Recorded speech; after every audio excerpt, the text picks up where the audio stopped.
Up first this evening, sections of Spanish Town in St. Catherine remained tense after gunmen went on a deadly shooting rampage in the market district. 3 persons, 2 of whom are said to be affiliated with gangs in the parish, were killed.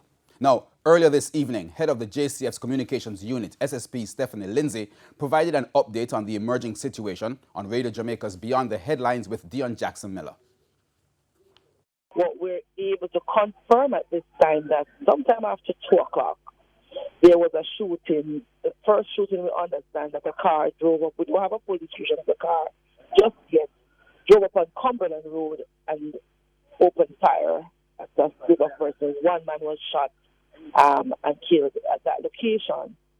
As they made their way, there were police officers close by, so they encountered the police.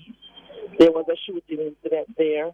One man was shot and injured, later died, and a legal firearm was seized from that individual. We understand the car went on to Job Lane, where they shot another man. He also died. So that's what happened in that particular incident.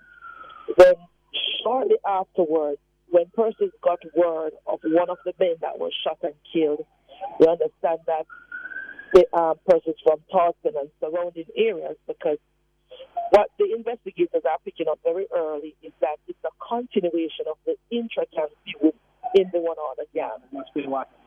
So when they heard about the death of this person, who is an high-ranking member within that gang, several communities affiliated with the One Order started firing shots simultaneously. However, the police were able to mobilize response very quickly, and they brought things under control. My last update from Mr. Chambers said that a short while ago, a man turned up at the hospital that he was shot and injured. Wasn't sure which of the incidents because they're still processing. So it continues to be a very active investigation.